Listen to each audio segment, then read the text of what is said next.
যারা আমরা তার অনুসারী না ছিলাম, তাকে ভালো না বাসতাম, তার বাসায় না যেতাম, তার সহচর হিসাবে আমরা কাজ না করেছি এমন কেউ বলতে পারবেন না।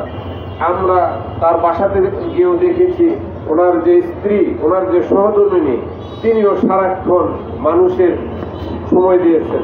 বাসাতে এমন একটা অবস্থা ছিল, আমরা দেখেছি সেই মান্নান সাহেবের সহধর্মিনী তিনিও জনগণের জন্য প্রচুর সময় দিয়েছেন। আল্লাহ তাআলা তাকেও আমাদের মাঝ থেকে নিয়ে গেছেন। আমরা তার জন্য দোয়া করিব এবং তার রুহের মাগফিরাত কামনা করছি।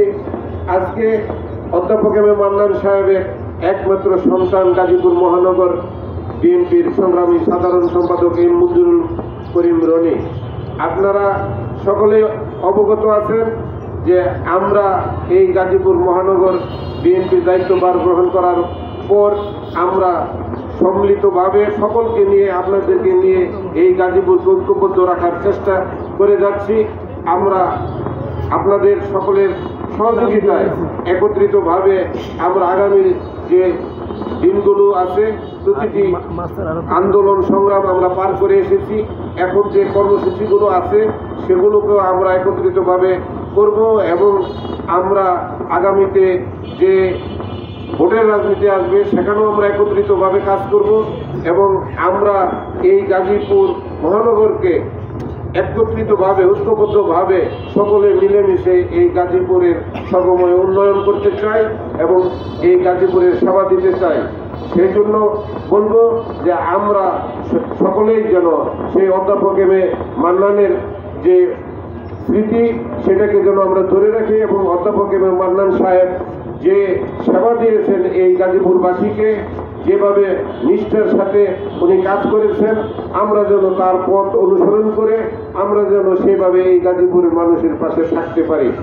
এক কথায় বলতে গেলে আমাদের যে প্রিয় নেতা অধ্যাপক এম এ মান্নান এই গাজীপুরের সবচাইতে জনপ্রিয় নেতা ছিলেন। মানুষের এর জন্য উনি যতটুকু সময় দিয়েছেন অন্য কোনো নেতা দিচ্ছে বলে আমার জানা নেই।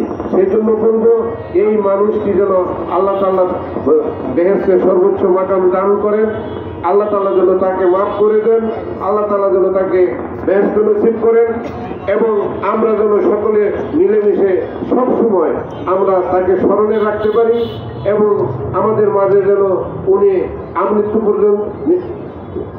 পর্যন্ত যেন আমাদের মৃত্যুর আগ পর্যন্ত যেন উনি আমাদের কাছে বেঁচে থাকেন।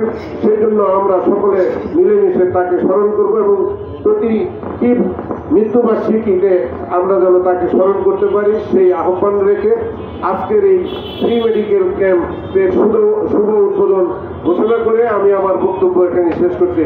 বাংলাদেশ